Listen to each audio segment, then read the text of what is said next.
सबसे पहले मैं इस मंच से अपने शिक्षकों को दिल से प्रणाम करता हूँ। आज परम पूज्य शिक्षकगण, मेरे प्यारे बच्चों, शिक्षक दिवस की ढेर सारी शुभकामनाएं।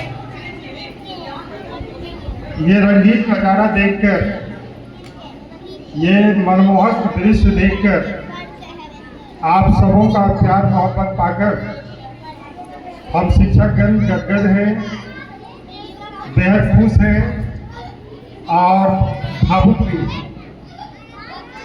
आज आप लोगों ने हम शिक्षकों का मान सम्मान काफी बढ़ाया है।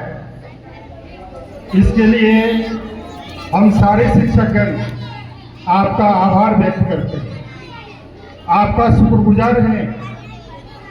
साथ ही साथ आपने सांस्कृतिक कार्यक्रम का आयोजन किया है और हम शिक्षकों के लिए गिफ्ट खान पान की भी व्यवस्था किया है। इसके लिए भी बहुत बहुत धन्यवाद। आज 5 सितंबर है, शिक्षक दिवस है और आज पूरे देश में शिक्षक दिवस मनाया जाता है। और आपको मालूम होना चाहिए कि दुनिया के कई देशों में अलग अलग तिथि में शिक्षक दिवस मनाया जाता है, जबकि हर वर्ष 5 अक्टूबर को, न कि 5 सितंबर को, विश्व शिक्षक दिवस मनाया जाता है। बच्चों, अभी हम लोगों ने पहले डॉक्टर सर्वपल्ली राधाकृष्णन की तस्वीर पर पुष्पांजलि अर्पित की। डॉक्टर सर्वपल्ली राधाकृष्णन का जन्म तमिलनाडु के एक छोटे से कस्बे में एक गरीब ब्राह्मण परिवार में हुआ 5 सितंबर 1888 ईस्वी। वे बचपन से ही विलक्षण प्रतिभा थे। वे महान शिक्षाविद, योग्य दार्शनिक और कुशल राजनेता भी थे। वे देश के पहले उपराष्ट्रपति बने और बाद में राष्ट्रपति बने। शिक्षा के क्षेत्र में उनका बहुत बड़ा योगदान था। बच्चे शांति बनाए रखेंगे।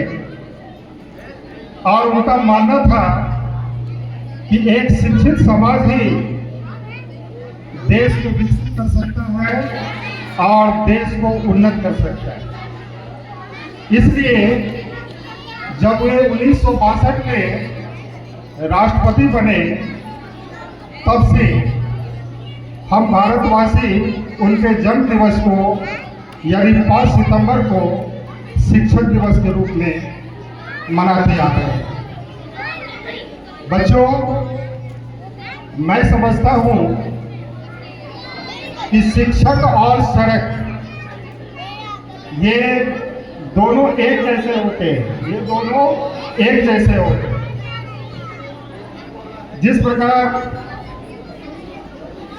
एक सड़क अपने यात्रियों को उनके अपनी मंजिल तक पहुंचाती है, ठीक उसी प्रकार एक शिक्षक भी अपने विद्यार्थियों को उनके अपने मंजिल तक पहुंचाते हैं। बच्चों, जबकि शिक्षक और सड़क दोनों अपनी जगह पर कायम रहते हैं और अपनी जगह पर स्थिर रहते हैं। सचमुच शिक्षक महान होते हैं और शिक्षक ही देश, दुनिया, समाज का निर्माता भी होते हैं। बच्चों, शास्त्रों में भी लिखा हुआ है कि शिक्षक माँ बाप और ईश्वर से बढ़कर होते हैं।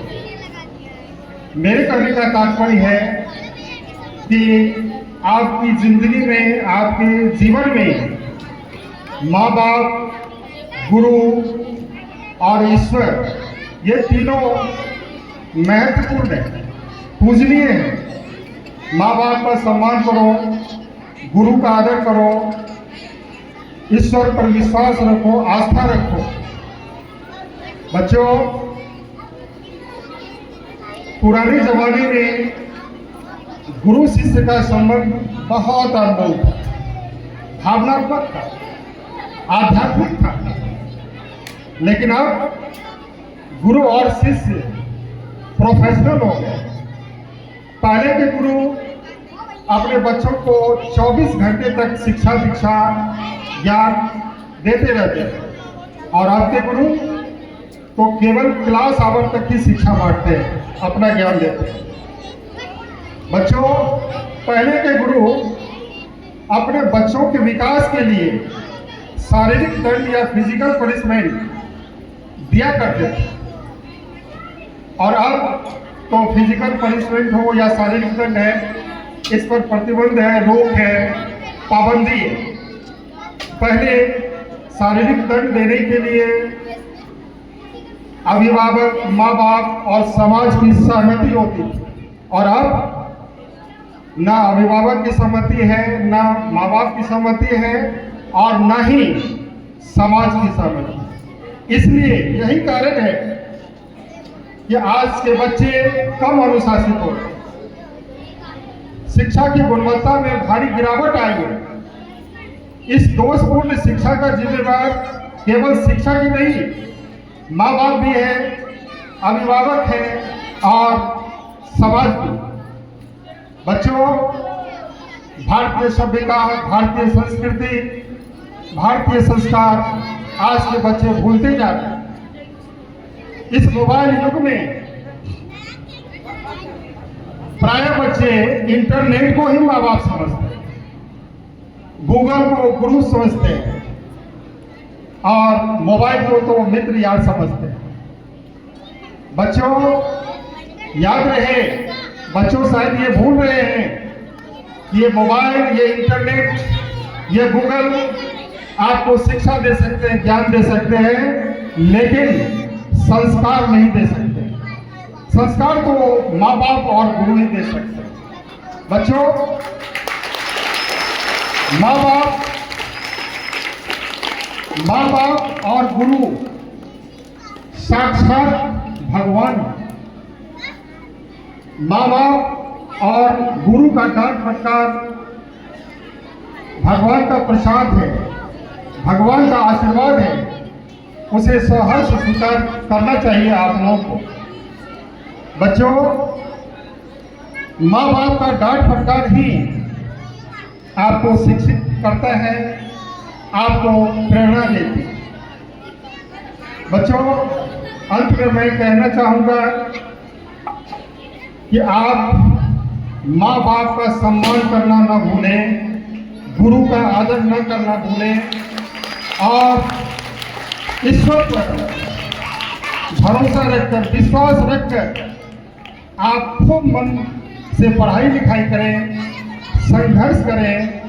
तो मेरा मानना है कि संघर्ष ही सफलता की सीढ़ी होती है, संघर्ष ही आपको विनम्र बनाता है, और संघर्ष ही आपको कामयाब बनाता है। इन्हीं चंद शब्दों के साथ बहुत बहुत धन्यवाद।